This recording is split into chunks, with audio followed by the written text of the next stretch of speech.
An abandoned Tiger I sits about 100 meters in front of the battered Brandenburg Gate near the Reichstag, one of the Battle of Berlin's most iconic wreck photos.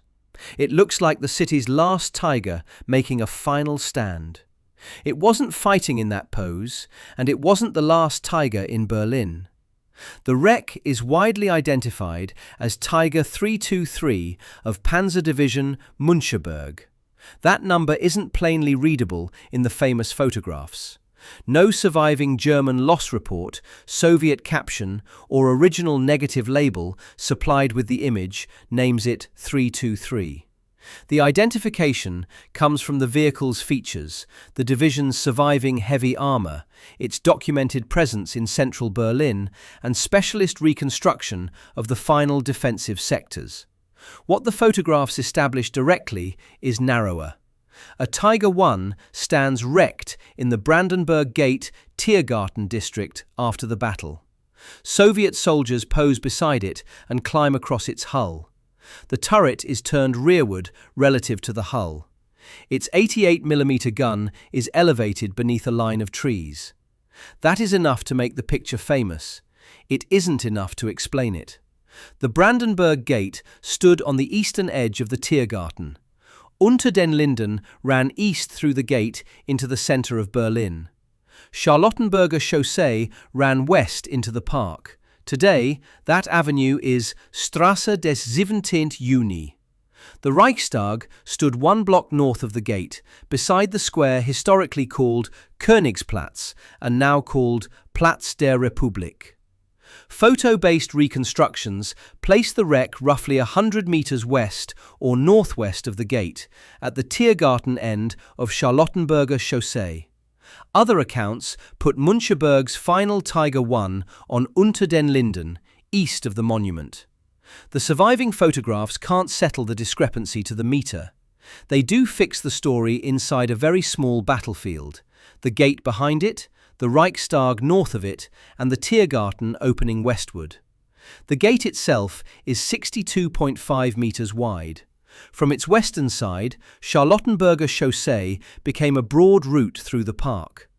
A tank stationed near the Reichstag and the northern edge of the Tiergarten could cover open ground around Königsplatz, roads approaching the gate, and the exposed space between government buildings and the trees.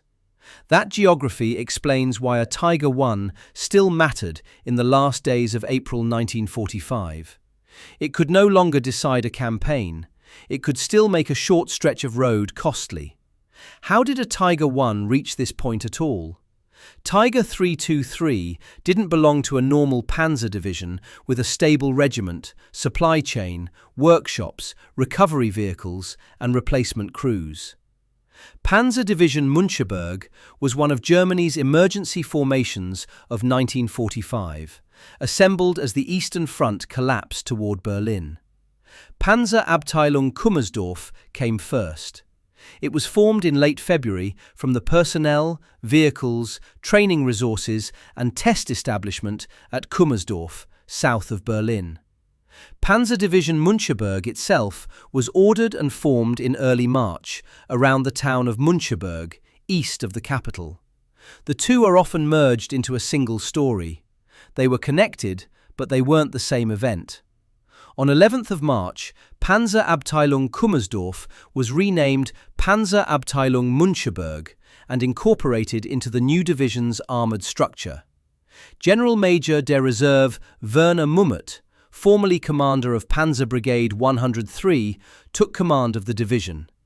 Its armour inventory showed what late-war improvisation looked like in steel. A strength return dated 15th of March listed 4 Panzer IVs, 4 Panzer IV 70 tank destroyers, 11 Panthers, 6 Tiger Is, 4 Tiger IIs, 1 Jagdtiger and 4 Stugs. Panthers, Tiger Is, Tiger IIs, a Jagdtiger, assault guns and older Panzer IVs sat in the same formation. That mixture looked formidable on paper. It was also a maintenance problem without a solution. The Tiger I and Tiger II used different hulls, transmissions, tracks, engines, and spare part systems. The Jagdtiger was heavier still.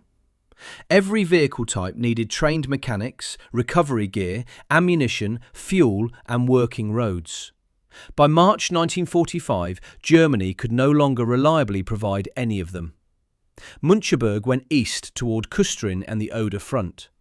It fought during the Soviet offensive that opened on 16th of April at the Zilo Heights, the final major defensive line before Berlin. The fighting there lasted 4 days. Soviet forces broke through on the 19th of April, leaving shattered German formations between the Oder and the capital.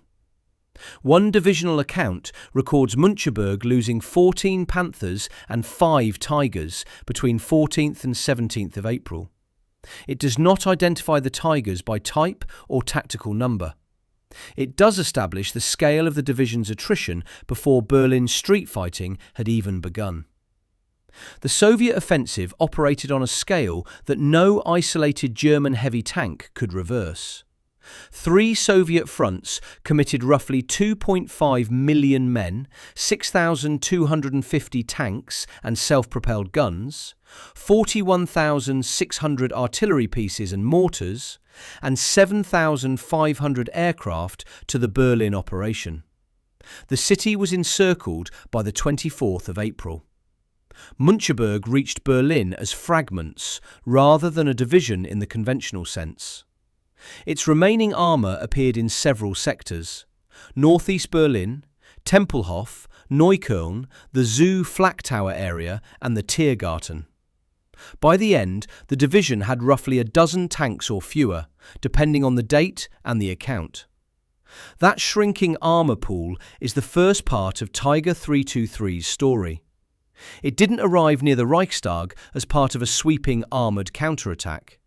It arrived as one surviving heavy weapon inside a city whose roads were blocked, bridges contested, and fuel stocks collapsing. The photographs offer a second clue. Tiger 323 appears to have been an early production Tiger I fitted with later components. An early turret pistol port, a later mantlet, and late pattern tracks with cleats. The early pistol port was a round steel disc fixed into the turret wall by 6 bolts. Its presence places the turret's design in an earlier phase of Tiger production, while the later mantlet and tracks show that the vehicle had been altered, repaired, or rebuilt during the war. Those details don't prove the number 323. They do fit Müncheberg's improvised armour pool. Old hulls, replacement parts, and vehicles kept alive beyond the period in which their original configuration made sense. A Tiger I weighed about 57 tons. Its 5-man crew handled a machine built around a high-velocity 88mm gun, thick armour, and the ability to move to a firing position before an enemy could concentrate against it. In open country, mobility gave the Tiger options. In Berlin, every option narrowed to a street, a square, a bridge, or a line of trees. By 28th of April, the Reichstag sector had become one of the final German defensive positions in central Berlin. Soviet troops advancing from the north had to cross the Spree and move through the government district. The Moltke Bridge was a key route. Beyond it lay the broad, cratered approaches to Königsplatz, anti-tank ditches, trenches, gun positions, damaged ministries, and the battered Reichstag itself. Troops of the Soviet 79th Rifle Corps crossed open ground in front of the Reichstag after reaching the area through the Moltke Bridge. German fire came from the Reichstag, surrounding buildings, and defensive positions around the square. Soviet assaults were checked, reorganized, and resumed under artillery fire. A reconstruction of the sector places a Tiger I on the right-hand side of the Reichstag, among trees and defensive works. It also identifies anti-tank obstacles, trenches, 88mm guns still mounted on their carriages, and positions covering the approaches. Another Tiger I was reportedly deployed in the Tiergarten on the 28th of April to help secure Spree bridges. That point matters. There was more than one Tiger I in or near the Tiergarten. Every final Berlin Tiger photograph can't automatically be assigned to 323. But a Tiger attributed to 323 near the Reichstag fits the landscape and the unit history. From the northern Tiergarten edge, the tank could plausibly cover the open ground around Königsplatz, routes approaching the Brandenburg Gate, and the wide road leading west through Charlottenburger Chaussee. We don't possess its firing plan. No surviving order states Tiger 323 will cover this exact road. No crew report records a target list, a range card, or a fuel gauge reading. The phrase fuel-starved blockhouse is therefore a reconstruction, not a documented German designation. The evidence still points toward a localized strongpoint role. Müncheberg had fought from the Oder to Berlin in less than 2 weeks. Its heavy armour had suffered severe losses. Berlin was under continuous artillery fire after 20th of April. Roads were blocked by rubble and barricades. Fuel and ammunition were scarce. A Tiger positioned beside the Reichstag could retain its gun and armour while losing much of the mobility that had made it valuable. It wasn't a fortification built of concrete. It functioned like one, a heavy gun anchored to a shrinking sector. A tank in that role remained dangerous. Its 88mm gun could fire across distances that made short-range infantry weapons irrelevant. Its frontal armour made it difficult to defeat head-on. Infantry with Panzerfausts, anti-tank guns, trenches, rubble and a Tiger I could turn a few hundred metres of road into a defensive belt. But the same tank carried a fatal burden. It needed fuel to move, ammunition to fire, space to traverse, mechanics to keep its engine and transmission functioning, and an escape route when the line failed. By 30th April, none of those could be assumed. The Zoo flak tower stood roughly a kilometre west along Charlottenburger Chaussee. Its heavy anti-aircraft guns could also be used in a ground role, firing toward the Reichstag sector. German defenders around the government district weren't holding a continuous line in the old military sense. They were using whatever weapons remained to delay Soviet movement between isolated strongpoints. Tiger 323 belonged to that final pattern of defense. The machine's exact combat record can't be reconstructed. It can't securely be tied to a named Soviet tank loss, a particular 88mm shot, or one documented engagement. The historical evidence does not support those claims. Its location tells us enough. The Tiger stood in a sector where the Red Army had to cross exposed approaches toward the Reichstag, while German defenders tried to keep the last routes through the Tiergarten and government district under fire. It was a powerful weapon reduced to a local problem for the enemy. When did it finally stop fighting? The common date is the 1st May 1945. The records and later reconstructions don't agree. Some place the abandonment on the 30th April. Others put it during the night of the 30th April to the 1st of May. Some connect the destruction of the final Müncheberg Tiger I with Berlin's surrender on the 2nd of May. The safest conclusion is that Tiger 323 was abandoned and heavily damaged during the final fighting between the 30th April and the 2nd of May, with the 1st of May the date most frequently attached to its loss. The rear of the turret shows severe damage.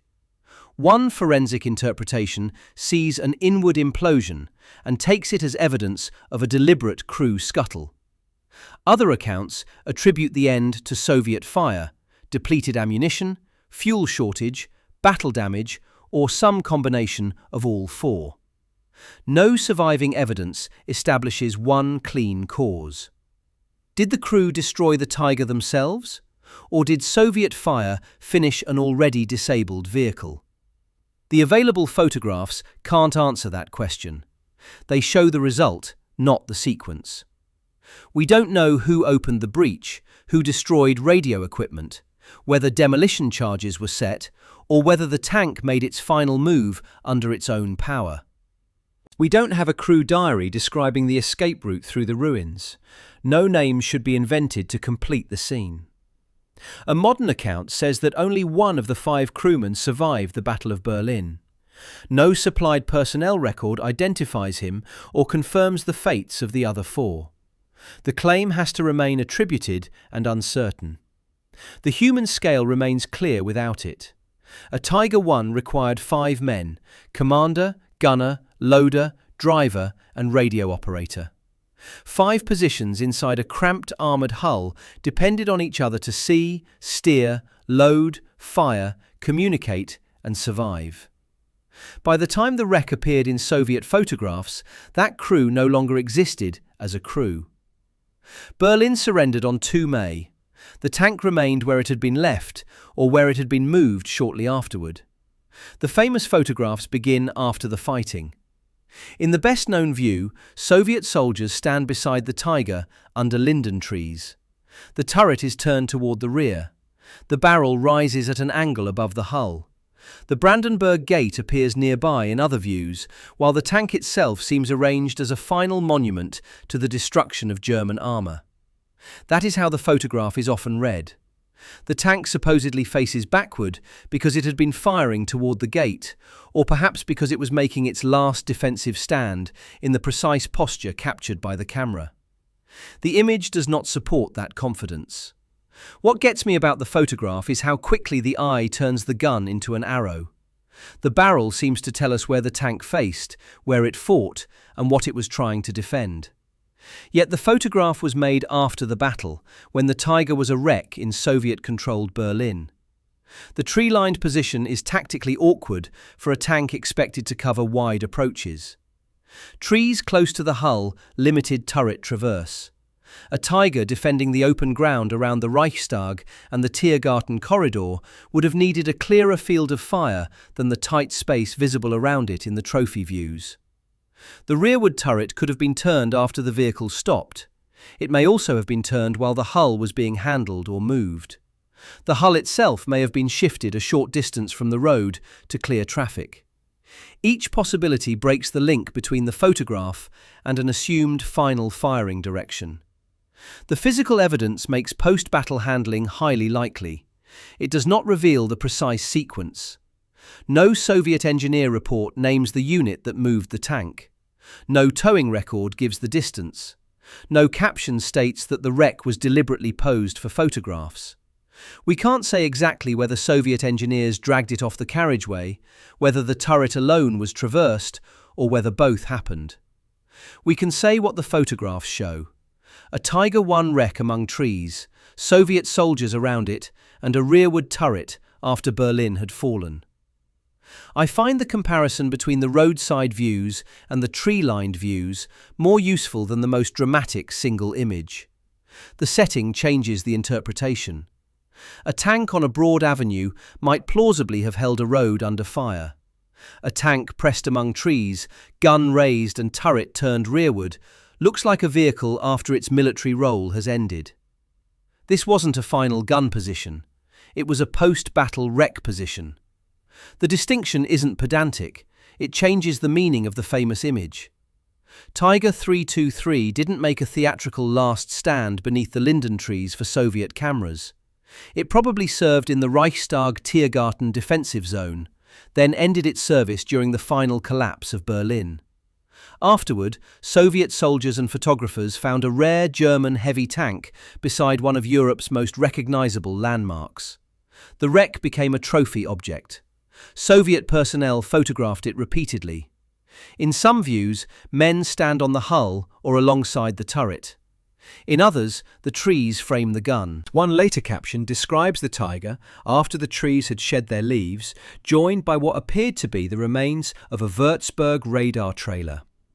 That caption isn't enough to build an exact month-by-month record. It does suggest that the wreck was visible beyond the immediate surrender period. It remained long enough to become part of post-war Berlin's landscape of ruined armour, broken equipment, and Soviet victory photographs. Then, it disappeared. By July 1945, when American and British forces entered their sectors of Berlin, Tiger 323 is reported absent from the Brandenburg Gate Tiergarten site. The vehicle had been photographed extensively, but no known Allied image from the July occupation period shows it still standing there. That is the strongest point in the disposal story. The tank was gone. No surviving recovery manifest identifies Tiger 323. No supplied Soviet document names a collection point. No record gives a rail route, a scrapyard, or a date when the hull was cut apart. There is no known preserved turret, chassis, engine, or track assembly that can be securely traced to this wreck. Recovery and scrapping remain the most plausible explanation. Berlin contained wrecked tanks, guns, trucks, trailers, and debris across its streets and parks. The city needed roads cleared. The Soviet authorities needed usable metal, captured equipment, and space. A Tiger I represented nearly 57 tons of armor plate, machinery, and scrap. The photograph survived. The machine didn't. That absence is one reason the image has become so powerful. Other Tiger I tanks can be walked around in museums. Their armor can be measured. Their engines, road wheels, mantlets, and turret interiors can be examined.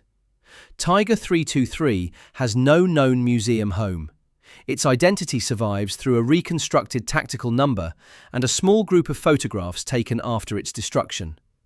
The photograph is now more durable than the tank, and it has carried another error with it. Tiger 323 is regularly called Berlin's last Tiger. The label is understandable. It's a Tiger I beside the Brandenburg Gate, photographed at the visible end of the Third Reich. It stands close to the Reichstag, whose capture became the central image of Soviet victory. But Tiger 323 wasn't demonstrably the last Tiger in Berlin. A different vehicle, Tiger II 314, reportedly remained operational after 323 had been abandoned. It was a Tiger II, not a Tiger I, and it was associated with Schwere SS Panzerabteilung 503 rather than Panzer-Division Müncheberg. The distinction is substantial. Tiger II 314 was a heavier, later design, nearly 70 tons, with sloped armor and a long 88mm KWK-43 gun. It belonged to another unit and another final route through the city. It must not be folded into Tiger 323's story simply because both carried the name Tiger. Tiger II 314 is reported lost on 2nd of May 1945 after 323's loss. That later date is enough to overturn the claim that the Gate wreck was Berlin's final Tiger. The rest of 314's story is much less secure. Some accounts place its destruction near Potsdamer Bahnhof. Another places it at Schönhauser Allee in northern Berlin at about 700 on 2nd of May. Those locations are far apart. The available accounts don't permit a definite map pin. A commonly repeated version says 314 struck a German anti-tank mine. It's also credited in some retellings with 39 destroyed Soviet armoured fighting vehicles. No supplied primary record audits that tally, identifies its timeframe, or demonstrates that it refers to Berlin alone. The mine account and the 39 vehicle claim should remain separate from the one conclusion that holds. Tiger II 314 reportedly outlasted Tiger 323 into 2nd of May. The Brandenburg Gate wreck wasn't Berlin's last Tiger. It was the last image most people remember. That correction does not diminish 323. It gives the tank its actual place in the battle. Tiger 323 was one of Müncheberg's dwindling heavy weapons. It stood near the Reichstag and Tiergarten approaches while Soviet forces closed on the government district. Its crew abandoned a badly damaged tank during the final 30th of April to 2nd of May phase of fighting. Soviet soldiers later turned its wreck into a repeated photographic subject. The tree-lined, gun-rearward image likely records that afterlife, not its battlefield posture. The ground can still be walked today.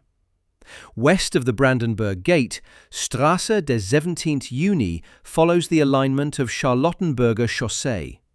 North of the avenue, the Reichstag stands again at Platz der Republik. The Tiergarten has returned to green after its wartime devastation. Bombing, artillery, and Berliners seeking firewood had stripped much of the park by 1945. The trees in the present-day avenue can't be individually proven as the trees in the photographs, but the road and park relationship remains recognizable.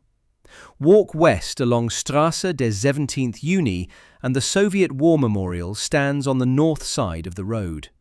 It was unveiled on the 11th of November 1945, 6 months after Berlin's surrender.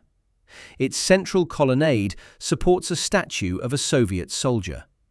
2 T-34-76 tanks stand on pedestals beside it, with 2 ML-20 152mm gun howitzers.